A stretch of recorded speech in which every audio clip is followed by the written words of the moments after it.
जय हिंद दोस्तों। आज हम देखते हैं एक्सरसाइज 1.2।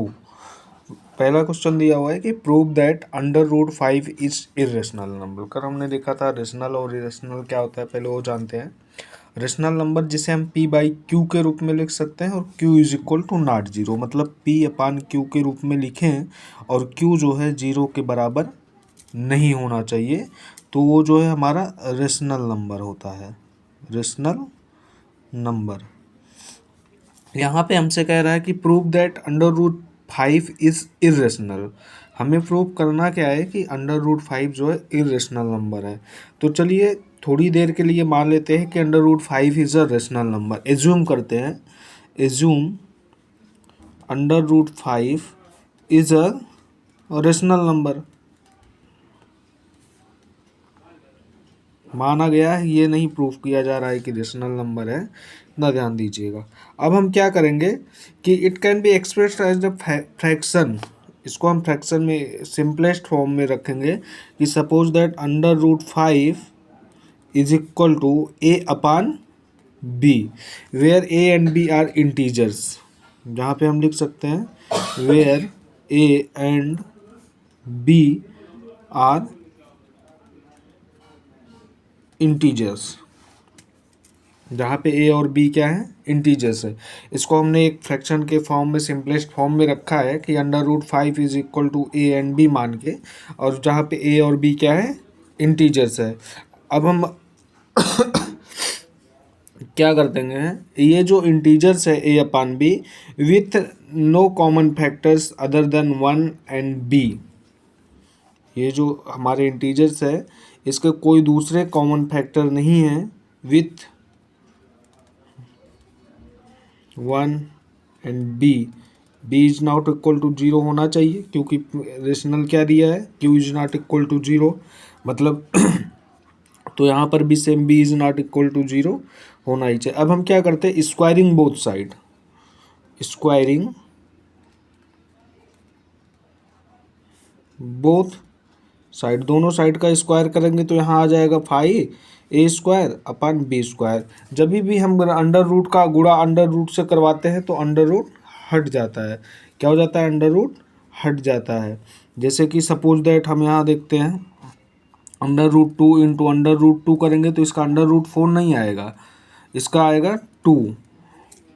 ठीक है, वैसे सेम चीज़ यहाँ पे जब हमने अंडर रूट 5 का स्क्वायर किया, under root 5 into under root 5, तो हमारा कितना मिल गया, 5। अब इसको हम क्या लिख सकते हैं, A square is equal to 5 B square.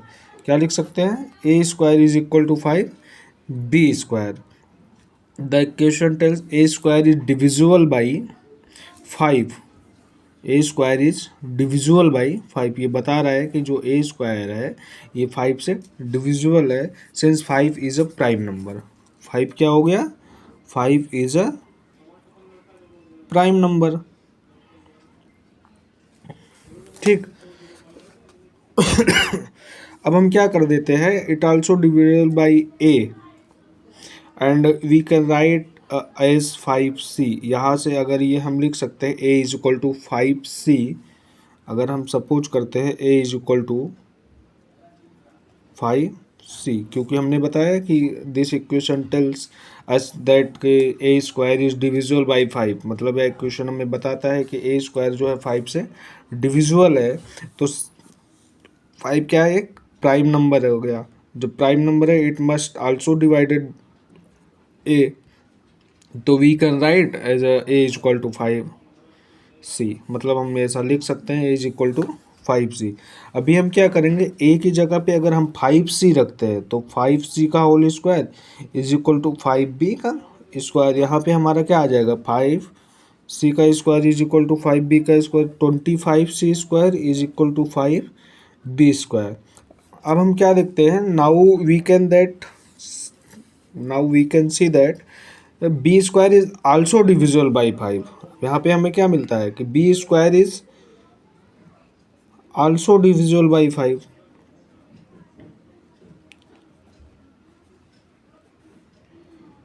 Also divisible by 5।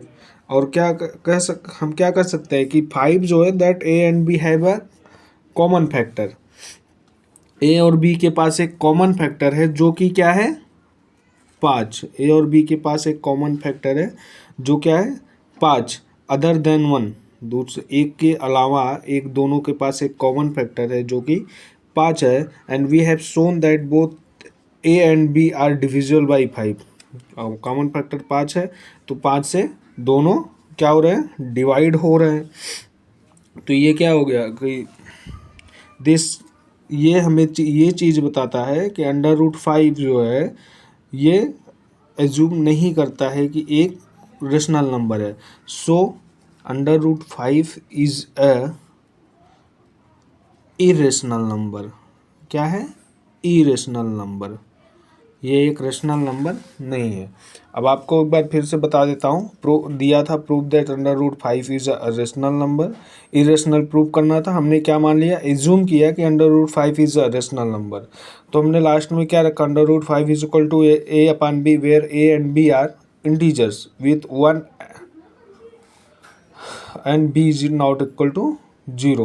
1 मतलब कॉमन फैक्टर है। स्क्वायरिंग बोथ साइड किया हमने तो हमें ये चीज़ मिली जहाँ पे हमने देखा कि ये जो है हमारा इक्वेशन बता रहा है कि 5 इज अ प्राइम नंबर। कैसे, क्योंकि ए जो है डिविजिबल बाई 5 है, इसलिए 5 इज अ प्राइम नंबर। तो और ए की जगह पे हमने 5c रख दिया।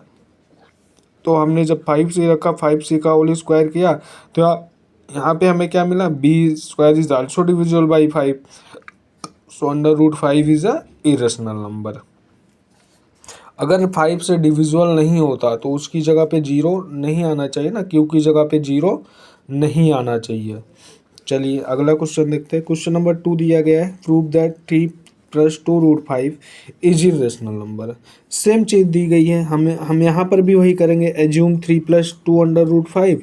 हम एज्यूम करते हैं, यहाँ पे लिख देता हूँ एज्यूम, नहीं तो आप लोग कंफ्यूज हो जाओगे कि सर यहाँ पे रेशनल दिया है, आप रेशनल लिख रहे हो।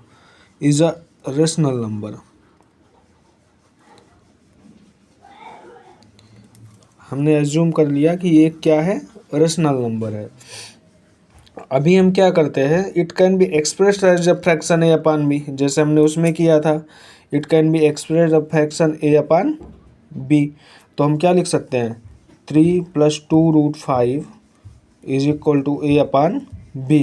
अब रीअरेंजिंग द इक्वेशन, इक्वेशन को अगर हम रीअरेंज करते हैं तो हमें क्या मिलता है, यहाँ से देखिए 3 प्लस में है और हमने कल ही बताया था कि अगर इस साइड कोई चीज़ माइनस में है तो इधर प्लस में, इधर प्लस है तो इधर माइनस, इधर मल्टीप्लाई, इधर डिवाइड, इधर डिवाइड है तो इधर मल्टीप्लाई। तो ये चीज़ यहाँ पे प्लस में है तो यहाँ पे क्या हो जाएगा, 2 under root 5 is equal to a upon b minus 3। यहाँ पे क्या हो जाएगा, ए अपान बी माइनस 3, क्योंकि इस साइड तो प्लस में था। अभी क्या हो जाएगा, under root 5 is equal to a upon b minus 3,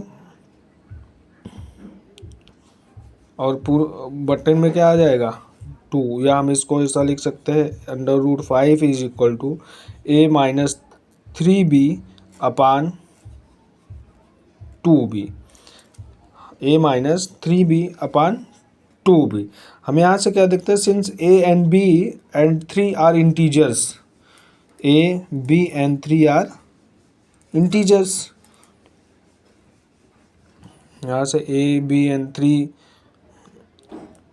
ये क्या है, इंटीजर्स है। And 2b is also a rational number, और 2b क्या है, is also a rational number, also a rational number.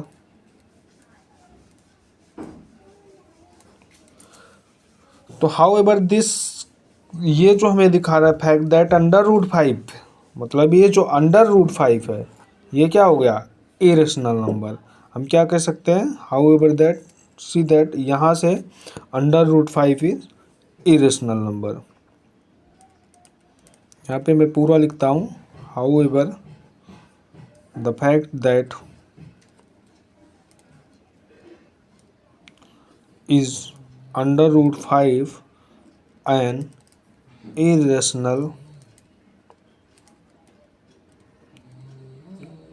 Number. ये दोनों क्वेश्चन आपको समझ में आ गए होंगे, जिसको जिसको नहीं आएगा वो कमेंट में करेगा। आगे बताया जाएगा। अगला क्वेश्चन भी वही सेम दिया हुआ है कि prove that the following are irrational. इन फॉलोइंग को क्या हमें करना है, प्रूव करना है कि ये इरेशनल नंबर है। जैसे हमने पहला क्वेश्चन किया, दूसरा किया, दूसरा किया, वैसे सेम तीसरा करेंगे।